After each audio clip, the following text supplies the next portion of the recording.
வணக்கம். தேமுதிமுக கட்சி தலைவருடைய பையன்.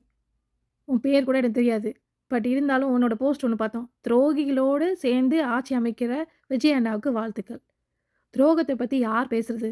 உங்க அப்பாவோட கொள்கைக்கே துரோகம் செஞ்சுட்டு, டிஎம்கேயோட கூட்டணி போட்டு ஜெயிச்ச ஒரு ஆளு. நீங்க ஒரு சீட் ஜெயிச்சிருக்கீங்கல்ல. இப்ப விஜய் வந்து சீட் வேணும்னு தானே வெயிட்டிங்ல இருக்காரு. நீங்க நல்லவங்களா இருந்தா என்ன பண்ணியிருக்கணும்? அங்க போயிருக்கணும். ஏற்கனவே விஜயகாந்த் சார் ஒரு தெய்வம். அந்த மாரி ஒரு மனுஷனுக்கு துரோகம் பண்ணிட்டு டிஎம்கேவோட சேர்ந்திருக்கீங்க. அந்த பாவத்த கழிக்கிறதுக்கு ஒரு ஆப்பர்ச்சுனிட்டி கிடைச்சிருக்கு. நீங்க விஜய்யோட கட்சியில போய் டிவிகேல ஜாயின் பண்ணாம, இப்ப துரோகத்த பத்தி பேசிட்டு இருக்கீங்க.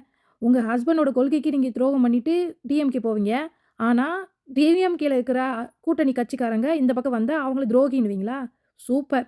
ஹஸ்பண்டுக்கு துரோகம் பண்ணலாம். ஆனா வந்து டிஎம்கேக்கு துரோகம் பண்ணக்கூடாது. தெய்வத்த கல்யாணம் பண்ணியிருந்தீங்க. அப்படி ஒரு தெய்வம் அது. இப்ப டிவிகேல ஜாயின் பண்றதுக்கும், விஜய் கட்சியில ஜாயின் பண்றதுக்கும் உங்களுக்கு ஈகோ தடுக்குது. அடடடா! உங்கள மாரி ஆட்கள தான் இந்த நாட்டுக்கு தேவை. நாடு சூப்பரா வளர்ந்துரும்.